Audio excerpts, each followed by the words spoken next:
Hello. My project will be focused on utilizing time-restricted feeding in order to minimize the side effects of weight loss drugs. For an introduction, obesity is characterized by a high accumulation of lipid and fat cells in the body. This is prevalent because about 30% of the global population is obese. This increases the risk for diseases like cardiovascular disease. Secondly, weight loss drugs are booming in popularity.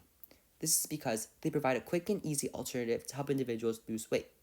However, the downside effects of weight loss drugs include lower muscular function because of the amount of lipid and fat cells being deteriorated. This overall decreases muscle mass and lean mass in the body.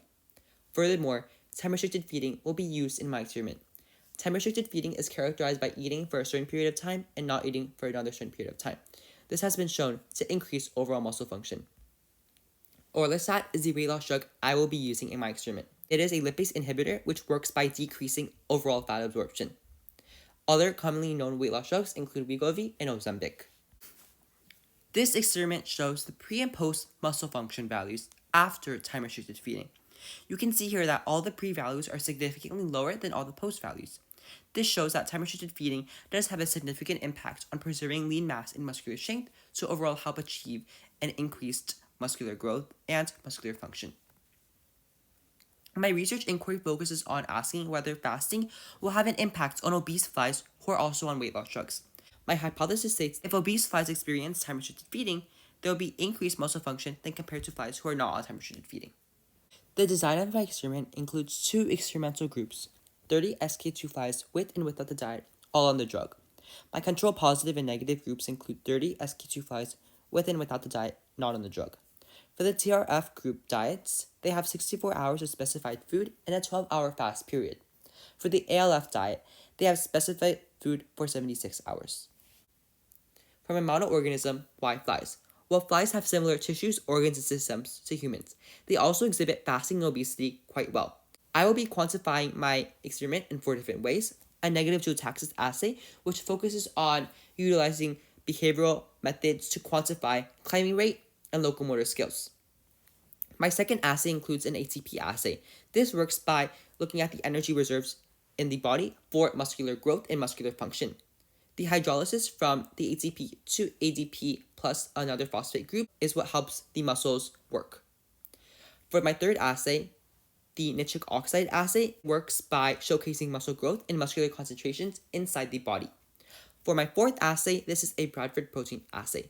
This works by looking at the protein synthesis and muscle makeup of the flies. For my results, the negative zootaxis assay showed that the drug group on time-restricted feeding had a significantly increased impact than the drug group who was on ad libitum feeding. You can see here that fly groups on time-restricted feeding had increased muscle function. Similarly, the ATP levels were also paralleled. The drug time-restricted feeding group had a significant difference than compared to the drug ad libitum feeding group. You can even see that the regular ad libitum feeding and regular time-restricted feeding had quite a big difference. However, comparing the drug TRF and drug ALF, they are both statistically significant with a p-value of less than 0.001. Secondly, for my second results, the protein concentration through the Bradford assay showed that there is a significant difference between the drug ALF and the drug TRF group. Similarly, the nitric oxide levels were also paralleled, with the drug ALF group having significantly less than the drug TRF group. This shows that the protein concentration and muscular growth are increased overall with time-restricted feeding. For the conclusion for my experiment, it shows that time-restricted feeding does have a significant impact on muscular function. This is because they increase the locomotive ability of the flies by increasing ATP reserves.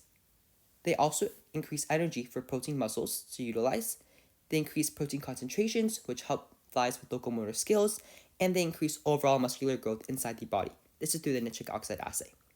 For my limitations for my experiment, 2 of them are laboratory equipment and sample size. I would have liked to use laboratory equipment specifically for microscopy through tissue, and a greater sample size, more than 60 flies, would showcase more accurate results. The applications for my experiment primarily focus on utilizing weight loss drugs to counteract global obesity rates. By increasing the muscular function while on weight loss drugs, you can increase the effectiveness overall. Thank you.